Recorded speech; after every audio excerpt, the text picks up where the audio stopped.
इधर से लो ना मधुकर भैया,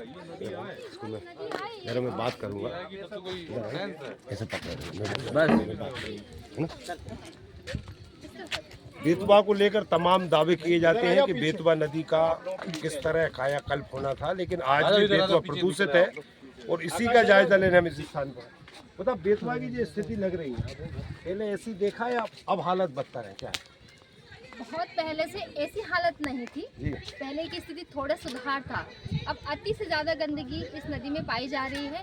हम लोग अचानक ही आज यहाँ पर हमारा ब्राह्मण मैत्री महिला मंडल आज पिकनिक के लिए यहाँ आया है और हमने जैसा कि इस नदी की दशा देखी है, इतनी गंदगी से पटी पड़ी नदी है कि अपने इसे वेदवती माँ हम कहते हैं और हमारी इसकी ये दुर्दशा देखकर मन बड़ा ही व्यथित है। प्रशासन से ये और यही पानी हमें कहीं ना कहीं पीने के लिए यही पानी जाता है, यही जा रहा है। कुछ लोग तो इसे बोरिंग का पी रहे हैं, पर जो जा रहा है पानी 80% आबादी इसी को पी रही है। इसी से हमारा जीवन पल रहा है। अभी कुछ ही समय पहले इंदौर में जो घटना हुई भागीरथपुरा में, वो यहाँ भी हो सकती है, यहाँ भी हो सकती है, वो घटना यहाँ भी हो सकती है। ये अभी सौभाग्य है कि कभी तक हुई नहीं है। जहाँ की घटना हो जाती है वहाँ हाईलाइट हो जाता है। अब जब यहाँ होगी तो हम उसका इंतजार क्यों करें कि घटना हो? हमको पहले ही सचेत हो जाना चाहिए ना। हमारा जो विदिशा है बहुत प्राकृतिक और सांस्कृतिक धरोहरों से भरा है। यहाँ पर आसपास भी अपन देखें तो सांस्कृतिक धरोहर पटे पड़े, मतलब है ना, बहुत प्रचुरता में है। बिल्कुल। तो और ये जो नदी के किनारे सुंदर वातावरण है, आसपास यहाँ पर बच्चे भी खेलने आते हैं, पिकनिक मनाने आते हैं, तो इस हिसाब से ये होना चाहिए कि नदी भी साफ स्वच्छ हमें दिखाई दे, ताकि यहाँ और आने का मन करे, यहाँ पर्यटन बढ़े। नदी किनारे यही तो हमारा जो हमारी धरोहर है, उनको ही तो आगे हमें संजोना है, संवारना है। और अगर सफाई होगी तो मुझे लगता है कि इसकी जल में भी बढ़ोतरी हो पाएगी आसपास।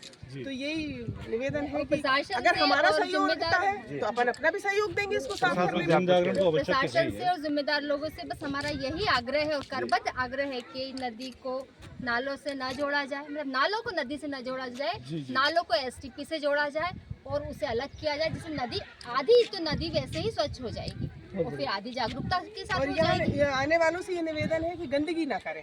अगर हम अपनी अपनी गंदगी अपने साथ भी ले जाएंगे तो बहुत कुछ इसका समाधान हो सकता है। नहीं तो क्या करते हैं, सबका सहयोग होना चाहिए। पूजा की सामग्री नदी में डालते हैं।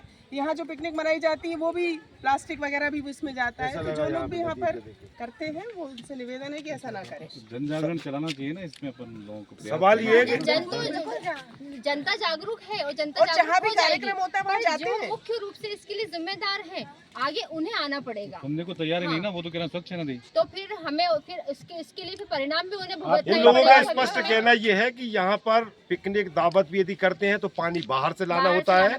पानी यहाँ न केवल छूने लायक भी पानी नहीं बचा है, संक्रमक पानी नहीं है। हम नहाने की बात कर रहे हैं जहाँ आचमन की बात नहीं है। संक्रामक बीमारियां दस्तक दे रही हैं। जिस तरह इंदौर की भागीरथपुरा की घटना ने पूरे देश को, मध्य प्रदेश को कलंकित किया है, वो इतिहास विदिशा भी दोहरा सकता है, क्योंकि जनप्रतिनिधियों की उपेक्षा, नेताओं की लापरवाही के चलते बेतवा इस तरह प्रदूषित और संक्रमित हो गई है। नमस्कार।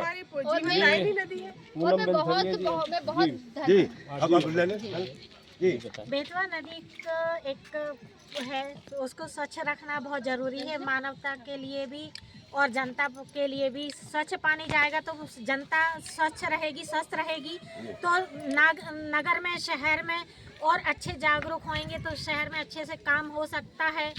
और वो जो बच्चे पढ़ने वाले हैं वो पढ़ाई में मन लगा सकते, पढ़ सकते हैं, सब स्वस्थ रहेंगे तो अच्छा रहेगा। नहीं तो बीमारियां ज़्यादा फैलेंगी। तो अपने नगर, शहर और जो अपने जो जिम्मेदार हैं उनके ऊपर नाम आएगा।